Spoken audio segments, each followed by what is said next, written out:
Hello friends, welcome to our channel IAS Darbar में discussion में आपके बहुत बहुत स्वागत है। आज इंडियन एक्सप्रेस का डिस्कशन हम लोग थोड़ा लेट डिस्कस कर रहे हैं।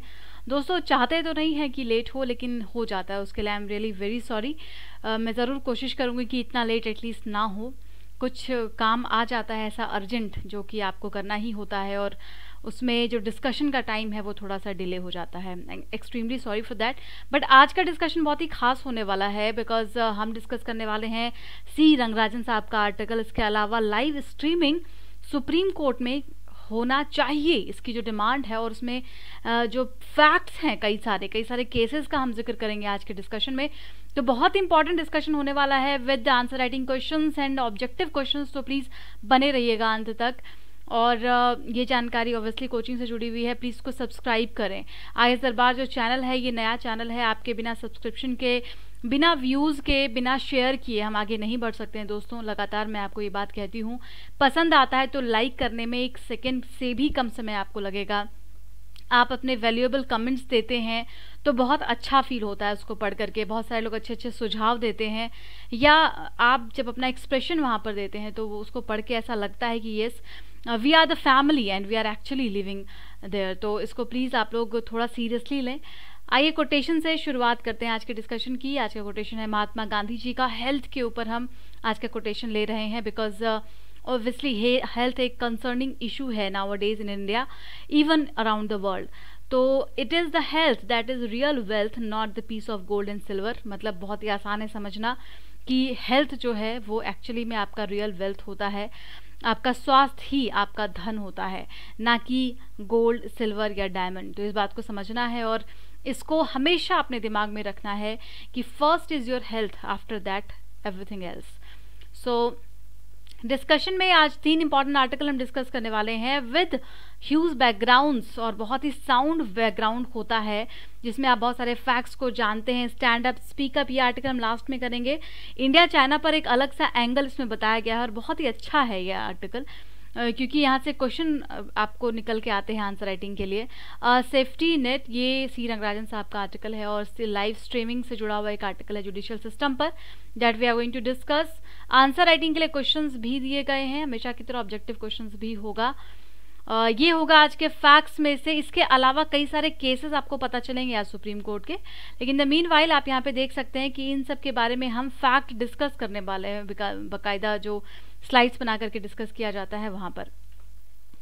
सो एक आर्टिकल है स्टैंड अप स्पीक अप, दूसरा है सेफ्टी नेट पोस्ट कोविड, तीसरा आर्टिकल है in the sun and in the light. तो ये क्वेश्चंस है आंसर राइटिंग के लिए, उम्मीद है लिख रहे होंगे। क्वेश्चंस तो हम डेली फॉर्म कर रहे हैं दोस्तों, और बहुत ही सिंपल से क्वेश्चंस आपके लिए बनाए जाते हैं। ऐसा कोई रॉकेट साइंस वाला क्वेश्चन नहीं होता है, बहुत ही सिंपल सा जो आप आर्टिकल पढ़ते हैं वहीं से क्वेश्चंस होता है, और आप आसानी से उसको टारगेट कर सकते हैं। So please please please request है, ज़रूर आंसर राइटिंग कीजिए, डरिए मत, घबराइए मत। सही समय आंसर राइटिंग का कुछ नहीं होता है। आज आपने जब सोच लिया कि आपको आईएएस की तैयारी करनी है और एग्ज़ाम देना है, तो आंसर राइटिंग आपका पार्ट ऑफ प्रिपरेशन बन जाता है। तो प्लीज़ इसकी शुरुआत करें। हिंदी माध्यम के छात्रों के लिए भी जो है व्यवस्था वो हम लोग कर रहे हैं, क्वेश्चंस आपको मिल रहे हैं, प्लीज़ इसको आप लोग लिखिए अपने शब्दों में, काफ़ी ज़्यादा फायदेमंद होगा। ऑब्जेक्टिव क्वेश्चन में यूबीआई पर है, यूनिवर्सल बेसिक इनकम पर है पहला क्वेश्चन, बहुत ही सिंपल सा है, इसको ज़रूर टारगेट कीजिएगा। दूसरा सवाल मनरेगा पर है, मनरेगा के बारे में कुछ एक्स्ट्रा फैक्ट्स आज हमें जानने को मिलेगा, और वहीं से ये 3 स्टेटमेंट भी लिए गए हैं, इसको आप ज़रूर ट्राई करना। तीसरा सवाल सुप्रीम कोर्ट से जुड़ा हुआ है, जुरिडिक्शन के बारे में है, आपको असेस करना है और उसका आंसर बताना है। ये जानकारी कोचिंग से जुड़ी हुई है, ऑनलाइन कोर्सेज अवेलेबल हैं। आप या आपके दोस्त या आपके छोटे भाई बहन किसी को भी तैयारी करने के लिए कोचिंग की ज़रूरत महसूस हो रही हो, या गाइडेंस की ज़रूरत महसूस हो रही हो, तो वो हमें अप्रोच कर सकते हैं, राइट। आप डिटेल 8750069419 पर जान सकते हैं।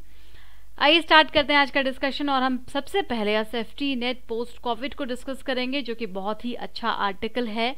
हर एंगल से, सोशल, इकोनॉमिकल, हर एंगल से सुझाव देने की कोशिश की गई है यहाँ पर।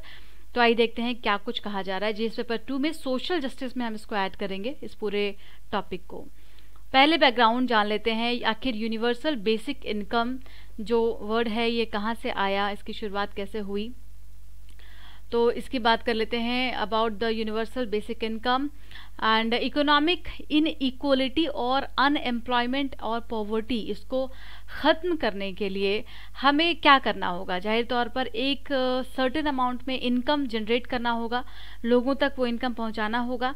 और अभी भारत की स्थिति ये है कि 90% जो लोग हैं वो इनफॉर्मल सेक्टर में काम करते हैं, तो इनको मिनिमम वेजेस और सोशल सिक्योरिटी तो मिलनी ही चाहिए ताकि इनकी जो प्रॉब्लम है वो सॉल्व हो सके। Now the idea of universal basic income, ये आया कहाँ से, शुरुआत कैसे होती है। हालांकि ये कॉन्सेप्ट बहुत पुराना है, लेकिन इकोनॉमिक सर्वे में 2016-17 का जो सर्वे था उसमें पहली बार इस कॉन्सेप्ट को लाया गया। इस कॉन्सेप्ट को लाया गया कि इससे जो सोशल वेलफेयर है उसको हम और अच्छा प्रमोट कर सकते हैं और पॉवर्टी को रिड्यूस कर सकते हैं अगर यूनिवर्सल बेसिक इनकम को ले आया जाए और जो सिटीजन्स हैं उनको एक सर्टेन अमाउंट में कैश ट्रांसफ़र किया जाए, तो उससे रिड्यूस किया जा सकता है पॉवर्टी को। इसके 5 कंपोनेंट्स क्या क्या होते हैं दोस्तों। यूनिवर्सलिटी, दैट इज़ कि यूनिवर्सल इन नेचर। इसमें जब भी हम यूबीआई की बात करेंगे तो वहाँ पर आपको कुछ क्राइटेरिया नहीं देखना है कि आपको, अगर आप इस कैटेगरी में आते हैं तभी आपको यूबीआई मिलेगा। यूबीआई में एक वर्ड जुड़ गया यूनिवर्सल, तो जब ये यूनिवर्सल हो गया तो सबके लिए होगा, यानी कि समान लॉ यहाँ पर लगेगा। तो यूनिवर्सैलिटी होगी। उसके बाद पीरियोडिक, जिसमें कि हम एक रेगुलर इंटरवल पर लोगों को प्रोवाइड कर सकते हैं पेमेंट्स को। Payments to individuals and cash के बेसिस पर आप पेमेंट कर सकते हैं, ना कि जैसे अभी जो पीडीएस वगैरह है, पीडीएस सिस्टम में क्या होता है, लोगों को अनाज दिया जाता है। यहाँ पर जब भी हम यूबीआई की बात करेंगे तो कैश ट्रांसफ़र किया जाएगा और अनकंडीशनैलिटी, यहाँ पर कोई कंडीशंस नहीं लगाए जाएंगे बेनिफिशियरी के ऊपर, कोई प्री कंडीशन नहीं होगा अगर उनको कैश ट्रांसफ़र किया जा रहा है तो। अब हम मनरेगा के बारे में भी जिक्र कर लेते हैं, बहुत ही इम्पॉर्टेंट स्कीम है Mahatma Gandhi national rural employment guarantee act, मनरेगा। इसके बारे में पहले भी कई बार जिक्र कर चुके हैं, लेकिन आपको इसके बारे में जो फैक्ट आज पता चलेगा हो सकता है थोड़ा सा डिफरेंट भी हो।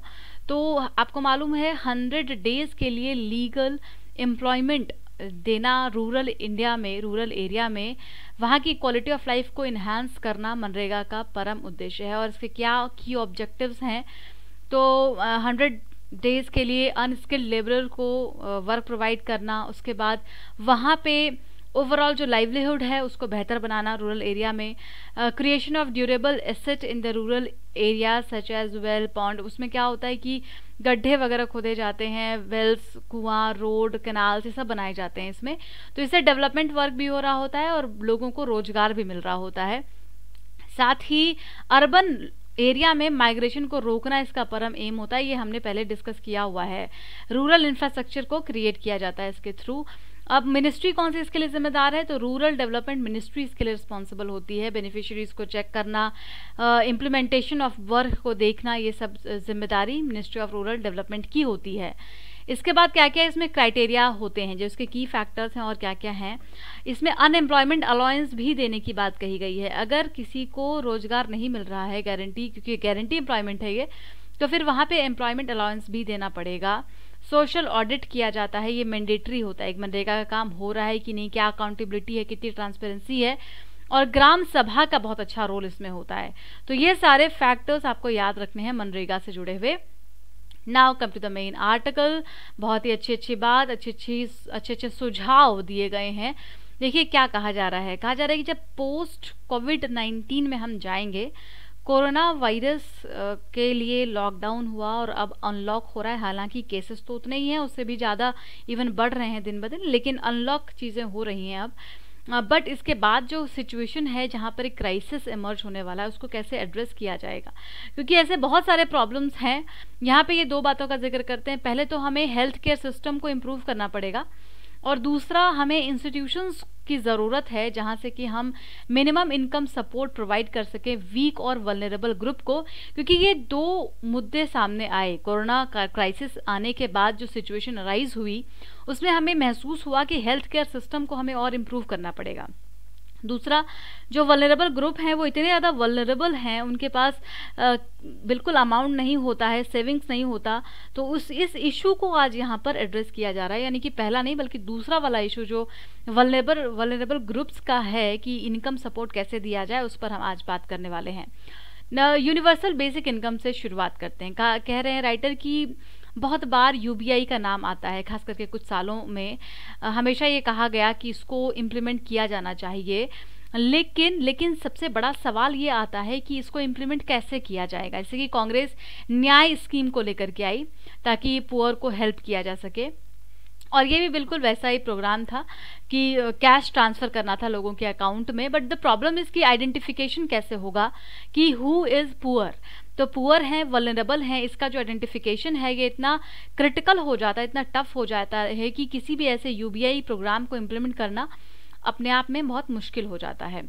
अब ये सुझाव देते हैं कि ऐसे प्रॉब्लम को अवॉइड करने के लिए, आइडेंटिफिकेशन की प्रॉब्लम को अवॉइड करने के लिए हम 3 तरीका अपना सकते हैं। पहला ये है कि आप 20 वर्ष से ऊपर की जो महिलाएं हैं उनको कैश ट्रांसफ़र कर दीजिए। ऑल वुमेन को, ध्यान दीजिएगा, इन्होंने सजेशन दिया है ऑल वुमेन को यहाँ पर 20 ईयर्स से जो ऊपर हैं उनको कैश ट्रांसफ़र किया जाए। दूसरा है कि मनरेगा के अंतर्गत जो लोगों को रोजगार दिया जाता है उसके नंबर ऑफ डेज को बढ़ा दिए जाएं, क्योंकि ये कई बार पहले भी सुझाव दिया गया है बाकी राइटर्स के द्वारा भी। तो 100 दिन की गारंटी योजना है जिसको आप 150 दिन का बना दीजिए। और उसके बाद ये कहते हैं कि नेशनल एम्प्लॉयमेंट गारंटी स्कीम्स को अर्बन एरिया में भी एक्सपेंड किया जाए, क्योंकि मनरेगा तो रूरल एरिया के लिए लाया है, लेकिन आपको अर्बन एरिया में भी रहने वाले जो लोग हैं वो कितने वल्नरेबल हैं ये आपको पता चल गया। तो अब आपको ऐसा कोई national employment guarantee scheme urban area के लोगों के लिए भी लाना होगा। और अगर हम इस तरीके से आगे बढ़ते हैं तो आइडेंटिफिकेशन की प्रॉब्लम को सॉल्व किया जा सकता है, और यहाँ पे फिर कैश ट्रांसफ़र बहुत ही इजीली किया जा सकता है, मिनिमम बेसिक इनकम को जनरेट किया जा सकता है। नाउ कैश ट्रांसफ़र जब किया जाएगा तो अब ये बहुत सारे डाटा एंड फैक्ट्स देने वाले हैं।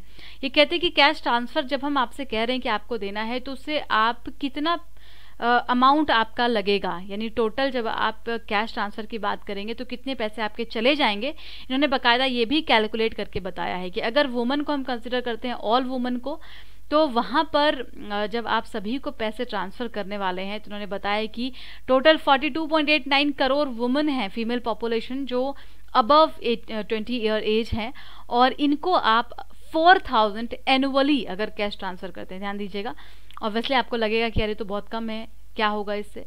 सो कैश ट्रांसफ़र अगर एनुअली इतना किया जाता है तो 1.72 लाख करोड़ रुपीस का खर्चा आएगा, which is 0.84% of your GDP.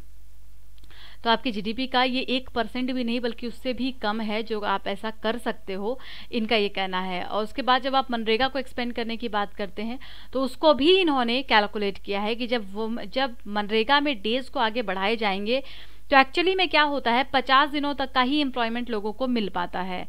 तो एक तो पहले जो गारंटीड एम्प्लॉयमेंट है वो 100 दिन का होना चाहिए, उसके बाद उसको और आगे बढ़ाना चाहिए, 100 से 150 किया जाना चाहिए, तभी हम स्ट्रेंथन कर पाएंगे रूरल एरिया को, इनफॉर्मल वर्कर्स को।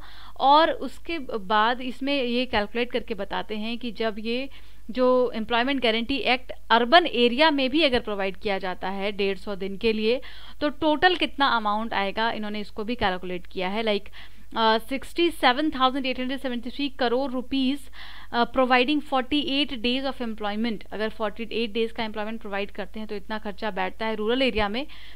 और ये ओवरऑल ये कंपेयर करें कि अगर ऐसा ही हम करते हैं तो अर्बन एरिया में भी कितना लगेगा। तो ये एक एस्टिमेशन है, डाटा है, इसको यूज़ कर सकते हैं कि अभी तक जो एनएसओ का ये डाटा बताता है कि कितना खर्च होता है। अगर 100 दिन का एम्प्लॉयमेंट देते हैं रूरल एरिया में, अर्बन एरिया में तो कितना खर्चा बैठता है, 150 देते हैं तो कितना खर्चा बैठता है।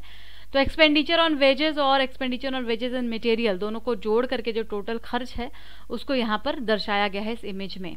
सो increased the per day wages rate. तो अगर हम पर डे वेजेस को भी बढ़ाएं, जैसा कि 2020-21 में वेजेस को बढ़ाया गया है, जो सैलरी जो अमाउंट दिया जाता है लेबर को उसको 202.5 रुपये किया गया है पर डे के हिसाब से, जो कि पहले 182.1 रुपीज़ हुआ करता था। ठीक है, अब ये बताते हैं अगर आपने जो अभी रिसेंट रिवाइज किया है, इंक्रीज किया है वेजेस को, अगर आप उसके बेसिस पर भी कैलकुलेट करते हैं तो भी 33% of total house holds in the country इसमें आ जाएंगे और आपका 2.66 करोड़ जो हाउस होल्ड है अर्बन एरिया का वो इसमें कवर होगा, और 5.48 crore house holds rural area के वो इसमें कवर हो जाएंगे।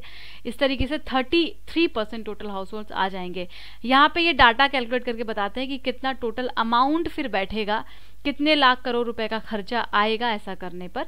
तो एग्जैक्टली ये डाटा है, इसको इतना लिखने की याद करने की ज़रूरत नहीं है क्योंकि याद आपको रहेगा नहीं, लेकिन आपको ये सुझाव याद रखना है जो इन्होंने कहा है।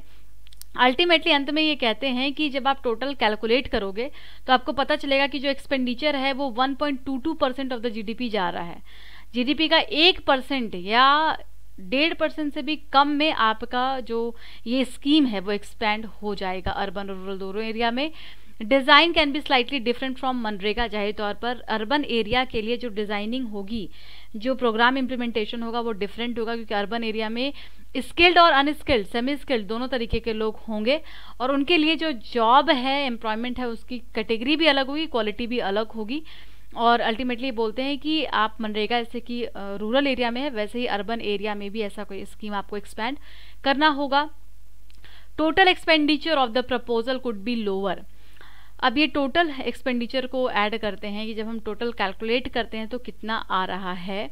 और first the number of days availed the government employment guarantee programme could be lower as it is demand based programme, this is happening even now. तो यहाँ पर जो गारंटी लिया जाता है उसमें नंबर ऑफ डेज काफ़ी कम होते हैं। एंड दूसरा है कि कैश ट्रांसफ़र की जब हम बात करते हैं, अब खास करके जो कैश ट्रांसफ़र से आप वुमेन को देने की बात कर रहे हैं, तो उसमें बहुत सारी ऐसे महिलाएं होंगी जो कि वॉलंटरी ड्रॉप आउट कर सकती हैं, जिनको लगता है उनके पास इनफ इनकम है, वो इसको लेने से मना कर सकती हैं, और यहाँ पे फिर आपके पास एक्स्ट्रा कैश जो है वो बचेगा। तो इस तरीके से ये सुझाव दे रहे हैं कि raising an additional 4.2 lakh crore is not an easy one. Some analysts have suggested that we are remove all exemptions in our tax system and would enough money. तो हम कैसे मनी को रेज करेंगे, पैसे कहाँ से आएंगे, इस पूरे इन्होंने जो एडवाइस दिया है उसको पूरा करने के लिए वो भी इन्होंने बताया है कि टैक्सेशन सिस्टम में हम थोड़ा बदलाव करके और इस तरीके से यहाँ से हम पैसे को बढ़ा सकते हैं, रेज कर सकते हैं। कंक्लूजन में कहना है इनका कि पोस्ट कोविड-19 सिचुएशन जो है उसको डील करने के लिए, हैंडल करने के लिए, मिनिमम इनकम लोगों को प्रोवाइड करने के लिए जो हमारे पास बेस्ट पॉसिबल सोल्यूशन है वो है cash transfer for women, increasing MNREGA days from 100 to 150, और अर्बन एरिया में भी 150 डेज़ का जो गारंटी स्कीम है जो आपका वो आगे देना होगा। और ओवरऑल 2% ऑफ द जीडीपी में ये सारी चीज़ें निपट जाएंगी और आपका जो पुअर इनफॉर्मल वर्कर का पूरा या माइग्रेंट वर्कर की जो समस्या है उसको आप काउंटर कर सकते हैं, साथ में पॉवर्टी को रिड्यूस कर सकते हैं। तो ये एक अच्छा सा सुझाव इनके द्वारा दिया गया, आप इसको ज़रूर लिख करके रखिएगा, आपके बहुत काम आने वाला है। अगला आर्टिकल है in the sun and the light. इसमें हम जुडिशरी की बात करने वाले हैं, बहुत इंपॉर्टेंट आर्टिकल है ये, ध्यान से सुनना है आपको। अभी पहले हम एक बार बैकग्राउंड जान लेते हैं। देखिए, सुप्रीम कोर्ट अपने आप में एक बहुत बड़ा सा चैप्टर है, मैंने यहाँ बस आपको एक छोटा सा ओवरव्यू दिया है, ठीक है, सुप्रीम कोर्ट, ताकि आपके दिमाग में कुछ फैक्ट्स चलने लग जाएं और जब आर्टिकल को आप सुने तो आपको चीज़ें समझ में आएँ। तो चैप्टर 6 में मेंशन है, पार्ट 5 में सुप्रीम कोर्ट आता है, पार्ट 5 में द यूनियन के अंतर्गत, और आर्टिकल 124 से लेकर के 147 तक जो है पार्ट 5 में वो डील करता है इसी प्रोसेस से, जुडिशरी से। बहुत इम्पॉर्टेंट है और इसमें सारी चीज़ें मेंशन्ड है कि चीफ जस्टिस ऑफ इंडिया होंगे, ये सारा फैक्ट एक बार आप पढ़ लेंगे। आर्टिकल 124 क्या कहता है इंडियन कॉन्स्टिट्यूशन का। जब हम ऑर्गेनाइजेशन की बात करते हैं तो एट प्रेजेंट कंसिस्ट ऑफ 31 जजेस, 1 चीफ जस्टिस एंड 30 अदर जजेस। तो एक चीफ जस्टिस ऑफ इंडिया होते हैं और 30 जजेस होते हैं। लेकिन आपको यहाँ पे इसको फैक्ट इसलिए याद रखना है बिकॉज में बदलाव होने वाला है। 2019 में बिल आया था, नंबर ऑफ जजेस को बढ़ाने की बात चल रही है और 4 जजेस को और ऐड किया जाएगा, तो ये 34 हो जाएंगे इंक्लूडिंग CJI, ठीक है। तो ये काफ़ी इंपॉर्टेंट होने वाला है आगे एग्जाम के लिए। सीट ऑफ सुप्रीम कोर्ट की हम बात करते हैं तो उसको डिक्लेयर किया गया है दिल्ली में। सुप्रीम कोर्ट का जो सीट है वो दिल्ली में डिक्लेयर्ड है, और हालांकि ये जो पूरी अथॉरिटी है ये CJI की होती है कि वो चाहे तो अपनी सीट को कहीं पर भी प्लेस कर सकते हैं, अपॉइंट कर सकते हैं, ये डिस्क्रिशनरी उनके पास होता है। This means that no court can give any direction either to the president or chief justice to appoint any other place as the seat of the supreme court. तो CJI को या प्रेसिडेंट को कोई और जज या कोर्ट ये सलाह नहीं दे सकता है कि सुप्रीम कोर्ट की सीट कहाँ होनी चाहिए। आइए अब बात करते हैं आर्टिकल में क्या कहा गया है। आर्टिकल में हम बात करने वाले हैं लाइव स्ट्रीमिंग के बारे में। कहा जा रहा है कि पेंडेमिक आने के बाद इसने एक चैलेंज भी क्रिएट किया तो साथ में अपॉर्चुनिटी भी क्रिएट की।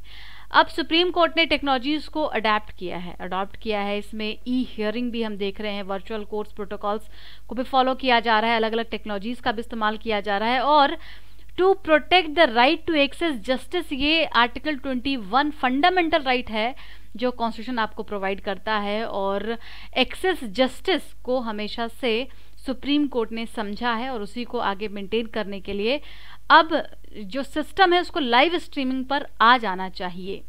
तो लाइव स्ट्रीमिंग प्रोसीडिंग्स की कुछ बात कर लेते हैं।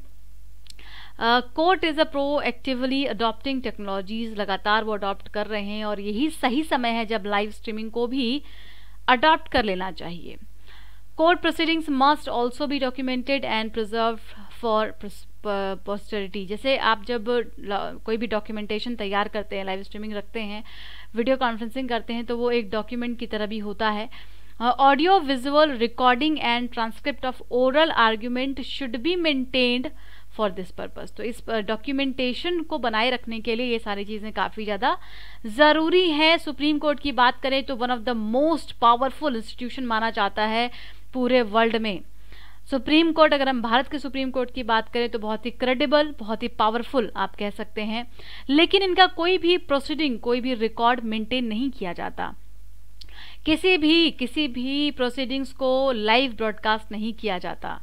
जैसा कि अभी हम आगे पढ़ेंगे कि कितने सारे अच्छे जजमेंट दिए गए, कितने बड़े बड़े केसेस को सॉल्व किया गया 2019 में, 2018 में या इससे पहले, लेकिन उसकी कोई भी पब्लिक व्यूइंग या फिर कोई भी ऐसा प्रोसीडिंग नहीं अरेंज किया गया ताकि बाकी लोग उसमें पार्टिसिपेट कर सके। लेकिन साथ में जो लॉ के स्टूडेंट होते हैं उनको भी परमिट नहीं दिया जाता मंडे और फ्राइडे को, जबकि फ्रेश केसेस, फ्रेश मैटर्स आते हैं कोर्ट में, तब उनको भी एक्सेस नहीं मिल पाता बिकॉज बहुत ही रश की कंडीशन होती है, जबकि उनको एक्सेस मिलना चाहिए। अब इस पर एक बहुत ही फेमस जजमेंट है, Swapnil Tripathi versus supreme court of India. ध्यान दीजिएगा, इसमें प्रोसीडिंग्स की बात करते हैं और ब्रॉडकास्ट लाइव करने की बात करते हैं इस जजमेंट में।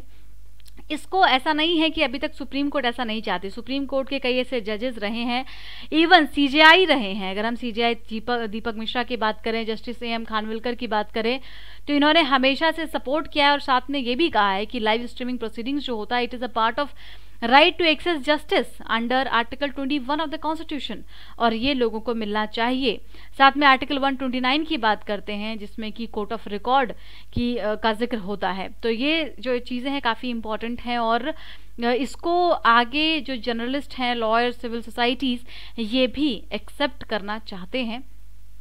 अनदर थिंग इज, कई सारे केसेस हैं, इसमें एक अटॉर्नी जनरल का जो सुझाव है ये भी जिक्र किया गया है कि उनका कहना है कि जो मैट्रिमोनियल के केसेस या नेशनल सिक्योरिटी से जुड़े हुए केसेस होते हैं उनको हटा करके बाकी चीज़ों को इंक्लूड किया जा सकता है, और लाइव स्ट्रीमिंग कोर्ट का होना, इस प्रोसीडिंग को ऐड करना, ये सिस्टम को और अच्छा बनाएगा।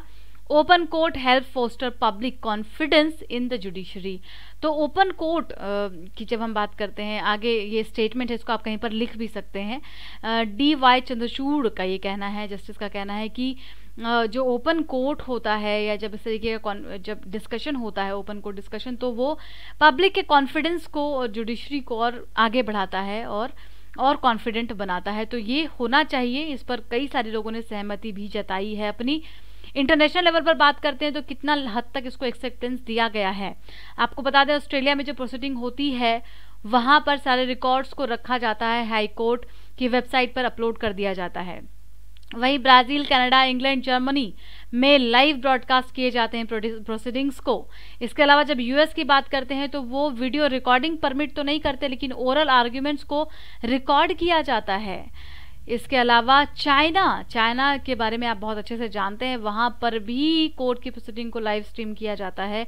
तो फिर भारत क्यों नहीं? भारत एक अकेला ऐसा देश है इस बड़े बड़े डेमोक्रेसीज में, जिसको आप वाइब्रेंट डेमोक्रेसी कहते हैं, उसमें भारत अभी एकमात्र है जो कि ऐसे ऑडियो या वीडियो किसी भी रिकॉर्डिंग को मेंटेन नहीं कर रहा है। किसी भी ऐसे कोर्ट की प्रोसीडिंग को ट्रांसक्रिप्ट नहीं किया जाता है। तो अभी तक बहुत बड़े बड़े जजमेंट, बहुत बड़े बड़े फैसले आए, अयोध्या से लेकर के Aadhaar, right to privacy, section 377, Sabarimala case, triple talaq, ये सारी चीज़ें, इवन एनआरसी जैसे जजमेंट आए, प्रोसीडिंग्स हुई, लेकिन लोगों को मौका नहीं मिला इसमें पार्टिसिपेट होने का, इसका प्रत्यक्षदर्शी होने का। और अभी एक हाई टाइम है जब लोगों को इस बात को समझने की ज़रूरत है, सुप्रीम कोर्ट को इसको समझने की ज़रूरत है और जस्टिस को और ज़्यादा एक्सेसिबल बनाने की ज़रूरत है। हालांकि सुप्रीम कोर्ट ने बहुत ही अच्छे से एक्सेप्ट किया है चीज़ों को, जैसे कि अभी जो जजमेंट्स होते हैं उनको वर्नाकुलर ट्रांसलेशंस भी किए जाते हैं, मतलब जो लैंग्वेज होता है उसको उस जगह की लैंग्वेज में बदल करके भी दिया जाता है जजमेंट को। उसके बाद और कई सारी चीज़ों को एक्सेप्ट किया गया, नई नई टेक्नोलॉजीज को एक्सेप्ट किया जाता है, वर्चुअल कोर्ट प्रोसीडिंग्स को एक्सेप्ट किया गया। तो ये जो एक्सेप्टेंस है उसको और आगे बढ़ाने की ज़रूरत है। सुप्रीम कोर्ट, ये यूएस का भी एग्जांपल देते हैं कि वहाँ पर जिस तरीके से आर्ग्यूमेंट्स वगैरह को सुना जाता है, प्रोसीडिंग्स की जाती है, वैसे ही हम भी भारत में चीज़ों को अपना सकते हैं। Supreme court must take advantage as many mode of communication as possible, include the internet, social media, television and radio। तो ये बहुत ज़रूरी है, इसको सुप्रीम कोर्ट को भी अडॉप्ट करना चाहिए। कंक्लूजन के तौर पर ये कहते हैं कि कॉन्स्टिट्यूशनल गवर्नेंस को और ज़्यादा इन्फ्लुएंशियल बनाने के लिए जो सुप्रीम कोर्ट है बहुत ही अहम इंस्टीट्यूशन माना जाता है, और आपको पता है कि गारंटर ऑफ फंडामेंटल राइट भी सुप्रीम कोर्ट है। तो ऐसे में हमारे राइट को समझते हुए अब कोर्ट की प्रोसीडिंग को भी लाइव किया जाना चाहिए, और जब ऐसा किया जाएगा तो सही मायने में आपको ट्रांसपेरेंसी का एहसास होगा, ओपननेस का एहसास होगा, और ये जुडिशियल सिस्टम में पब्लिक के फेथ को और ज़्यादा रीइंफोर्स करेगा। अगला आर्टिकल देखते हैं, स्टैंड अप स्पीक अप। ये आर्टिकल है आईआर का, इंडिया चाइना की एक बार हम बात करने वाले हैं। बहुत ही अच्छा आर्टिकल है, एक अलग पॉइंट ऑफ व्यू तो क्या है, सिचुएशंस को बताया जा रहा है कि जैसा कि चाइना की जो पॉलिसी है, एक्सपेंडिंग पॉलिसी की, बस कब्जा करते जाओ, तो सिर्फ भारत के साथ नहीं है। आपको बता दें, ऑस्ट्रेलिया से लेकर के यूरोप, उसके बाद इनके neighbouring countries Japan, Philippines, Vietnam, Indonesia, इन सभी जगह पर चाइनीज कम्युनिस्ट पार्टी सीसीपी, आगे हम जिक्र करेंगे इसका, इसने अग्रेसिवली अपना रोल प्ले किया है 1960 के बाद, और ये लगातार अपनी एक्सपेंडिंग पॉलिसी को बढ़ाता जा रहा है। अब तो हद तो ये है कि हांगकांग और ताइवान भी इस लिस्ट में आ चुके हैं, और जो कॉन्फ्लिक्ट की सिचुएशन है वो बढ़ती जा रही है। हाल की खबर ये है कि अभी रशिया के साथ भी एक नया विवाद शुरू किया है चाइना ने, बस कल की बात है ये। तो आप देखिए कि चाइना मानने को तैयार नहीं है, चाहे वो कोई भी देश हो, यूएस हो, जापान हो, भारत हो या ऑस्ट्रेलिया हो। तो लगातार इनका जो पॉलिसी है वो बढ़ता जा रहा है। और दूसरी तरफ अगर आप बात करते हैं कि दूसरे देश में जिस तरीके से इंटरफेयर करता है चाइना, भारत का कोई कॉन्स्टिट्यूशनल स्टेटस को बदलने का मुद्दा हो या भारत का कोई ऐसा इशू हो, भारत पाकिस्तान का बॉर्डर इशू हो, तो उसमें चाइना बढ़ चढ़कर पार्टिसिपेट करता है। तो इन सारी चीज़ों से जो चाइना का टेरिटोरियल क्लेम है वो लगातार बढ़ रहा है। लेकिन लद्दाख में अब भारत ने ये ठान लिया है कि इसको आगे नहीं बढ़ने देना है और इसका फैसला अल्टीमेटली निकालना है, क्योंकि अभी तक बाकी जो देश रहे हैं वो कहीं ना कहीं इन्होंने जो भी क्लेम किया उसको लोगों ने माना है, और शायद इसलिए चाइना का जो ये मन है वो इतना ज़्यादा आज बढ़ा हुआ है, और इसको अब इंडिया आगे इसको एक्सेप्ट करने को तैयार नहीं है। और इसके लिए अब क्या पॉलिसी होनी चाहिए, जो चाइना के साथ जो अभी प्रॉब्लम है इसमें अब क्या पॉलिसी होनी चाहिए, कैसे हम उसको झुका सकते हैं। तो इनका कहना है कि एक स्ट्रॉन्ग कोलिशन की ज़रूरत है, क्योंकि चाइना एक ऐसा देश है, सीसीपी की यहाँ पर बात करते हैं कि इनका जो एक्सपेंशनिज्म है ये लगातार इसको एप्रिसिएशन मिला है बाकी जगह से, क्योंकि चाइना का दूसरी इकोनॉमी का चाइना के ऊपर इंटरडिपेंडेंस इतना ज़्यादा है। तो कहीं पर तो इनका टेरिटोरियल डिस्प्यूट चल रहा होता है, कहीं पर इकोनॉमिक इनका दबाव इतना होता है कि देश कुछ कह नहीं सकता। और आप बात करें यूरोप यानी वाशिंगटन से लेकर के ब्राज़ील तक, ये सारे ही जो देश है वो कहीं ना कहीं चाइना के इकोनॉमिक स्टेक की वजह से परेशान है। उनका टेरिटोरियल डिस्प्यूट तो कुछ नहीं है, लेकिन इकोनॉमिक स्टेक की वजह से परेशान है। और अब ज़रूरत है स्ट्रॉन्ग कोलिशन की। हालांकि ये इतना आसान नहीं है, क्योंकि हर देश बायलैटरल तरीके से रिलेशन को मेंटेन करता है चाइना के साथ, because of the different problems. तो डील भी अलग अलग तरीके से लोग करते हैं। अब यहाँ पर भारत को बढ़ चढ़कर हिस्सा लेना चाहिए, और किसी भी प्लेटफॉर्म पर, ऐसा नहीं कि सिर्फ नदर्न फ्रंटियर पर, बल्कि जो भी मौका मिलता है, जो भी प्लेस मिलता है, वहाँ पर चाइना की एग्रेशन को रोकने के लिए स्ट्रॉन्ग कोलिशन को आगे बढ़ाना होगा। और ये इस समय की नीड है, भारत को इसको आगे इस पर नेतृत्व करने की ज़रूरत है। तो आज के लिए इतना ही। Thank you so much. कल फिर से मिलते हैं। एक इन्फॉर्मेशन है आप लोगों के लिए, टेलीग्राम पर एक चैनल बनाया गया है, एक ग्रुप बनाया गया है फिर से। तो IAS दरबार आंसर रिव्यू आपको सर्च करना है, या फिर @IAS दरबार आंसर रिव्यू आपको सर्च करना है, आपको मिल जाएगा। उसको आप ज्वाइन करें। आंसर राइटिंग के लिए जो लोग चाह रहे थे कि उनको प्लेटफॉर्म मिल जाए, आपको लिंक कमेंट बॉक्स में भी मिल जाएगा, तो आप प्लीज़ उसको ज्वाइन कर लें, और वहाँ पे अपना आंसर वगैरह आप लिख के डाल सकते हैं। इससे बाकी लोगों का भी आंसर आप पढ़ पाएंगे और आपको फ़ायदा मिलेगा। तो आज के लिए इतना ही। Thank you so much. Keep starring.